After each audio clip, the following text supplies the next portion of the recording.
30-এর উপরে তারই অংশ হিসেবে গোপালগঞ্জে পদযাত্রা শেষ দিকে তাদের একদম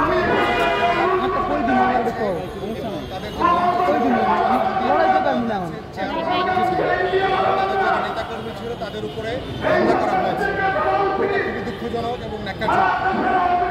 হচ্ছে এনসিপি যেখানে যেই জেলায় গেছে আপনার স্থানীয় প্রশাসনের সাথে যোগাযোগ করে গেছে যে সেখানে আইন শৃঙ্খলা বাহিনীর কোনো সমস্যা আছে গোপালগঞ্জের স্থানীয় প্রশাসন বলেছে কোনো সমস্যা নাই এবং তারা নিরাপত্তার দায়িত্ব নিচ্ছে। সেই বাস্তবতায় আমরা দেখলাম দুঃখজনকভাবে তারা আসলে নিরাপত্তা দিতে ব্যর্থ হয়েছে এবং স্থানীয় প্রশাসন কোনোভাবে এটার দায় এড়াতে পারে না। সেজন্য আমাদের বক্তব্য হচ্ছে প্রথমত হচ্ছে এনসিপি ফাঁদে পড়ল কিনা প্রশাসনকে বিশ্বাস করে সেইটা এনসিপি ব্যক্তিবৃন্দকে বিবেচনা করতে হবে, পর্যালোচনা করতে হবে।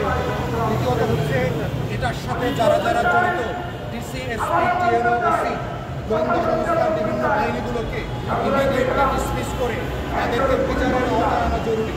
তৃতীয় হচ্ছে স্বরাষ্ট্র উপদেষ্টা রিপিটেডলি ফেল করছেন দেশের আইন শৃঙ্খলা বাহিনীর নিরাপত্তার দায়িত্ব নিতে। যদি এই ধরনের ছোটোখাটো দায়িত্ব করে না নিতে পারেন, এইরকম নির্বাচনের সময় 64টি জেলাতে 1000টা ঘটবে, 1200টা ঘটবে, তখন পুলিশ এবং যৌথ বাহিনী কীভাবে দায়িত্ব পালন করবে? এই ব্যর্থতাকে অন্তর্বর্তীকালীন সরকারকে চাপিয়ে দেওয়ার চেষ্টা করা হচ্ছে কিনা? যারা যারা চায় না যে অন্তর্বর্তীকালীন সরকার সফল হোক এবং আইনে নির্বাচন হোক। আমরা আরেকটা বিষয় ধারণা করছি, যারা তারেক রহমান এবং ইউনসেল মিটিংটা পক্ষে ছিল না, যারা দিল্লির গোলামি করতে চেয়েছে, তারা যে কোনো মূল্যে এই সম্পর্কটার ভিতরে ফাটল ধরানোর চেষ্টা করছে। গত সপ্তাহে আমরা দেখলাম মৃত্যুদের ঘটনার পরে যেই ভাষায় তারেক রহমানকে যেই ভাষায় গালাগালি করা হয়েছে, 16 বছর হাসিনাকেও এই ভাষায় গালাগালি করি না। বিএনপির সমালোচনা করার ন্যায্য, তারেক রহমানের রাজনৈতিক সমালোচনা করার অধিকার সবার থাকবে, জামাতের এনসিপির সবার থাকবে। একটা রাজনৈতিক দল আর রাজনৈতিক দলকে যেভাবে শক্তি মহাপন্ন করছে, এটা কিন্তু ভালো লক্ষণ না। যে যারা আমাদের সম্পর্ক নষ্ট করতে চায়, যারা এই দলগুলোর ভিতরে সম্পর্ক নষ্ট করছে এবং সবাইকে ফাঁদে ফেলছে, এই ফাঁদে ফেলার মধ্য দিয়ে একটা 1-11-এর গ্রাউন্ড তৈরি করবার ষড়যন্ত্র হচ্ছে।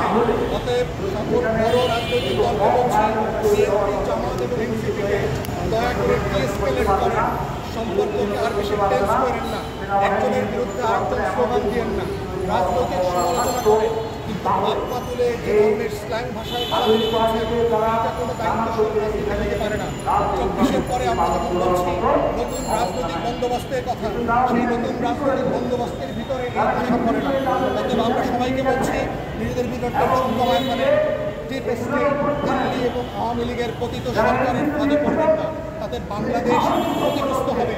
আজকে বক্তব্য হচ্ছেন এনসিপি মাইর খাইছে, গত সপ্তাহে বিএনপি মাইর খাইছে, এইভাবে করলে কিন্তু প্রতি সপ্তাহে একজন মাইর খাবে এবং আমরা সবাই মিলে বিপদ হয়ে যাব। এইটা গণঅভ্যুত্থানের বাংলাদেশ গড়ার পিছনে বাধা হয়ে দাঁড়াবে। তাই আমাদের বিনীত অনুরোধ রাজনৈতিক দলগুলোর প্রতি, জাতীয় শত্রু সাপেক্ষে রাজনীতি করেন, দেশের শত্রু রাষ্ট্রের শত্রু, আর রাজনীতির প্রতিপক্ষ এক জিনিস না। বিএনপি, জামাত, এনসিপি হচ্ছে রাজনীতির প্রতিপক্ষ, রাষ্ট্রের শত্রু না, দেশের শত্রু না। অতএব সেই ভাষায় যেন আমরা কথা না বলি, দেশের যেন চলে না যায়। দিল্লি এবং আওয়ামী লীগের যারা প্রকৃত স্বৈরাচার আছে, মির্জাফর এবং লেন্দুর দর্জি, ওদের ফাঁদে না পড়ি। এটাই হচ্ছে আমার এই বিষয়ে বিনীত অনুরোধ। সবাইকে ধন্যবাদ।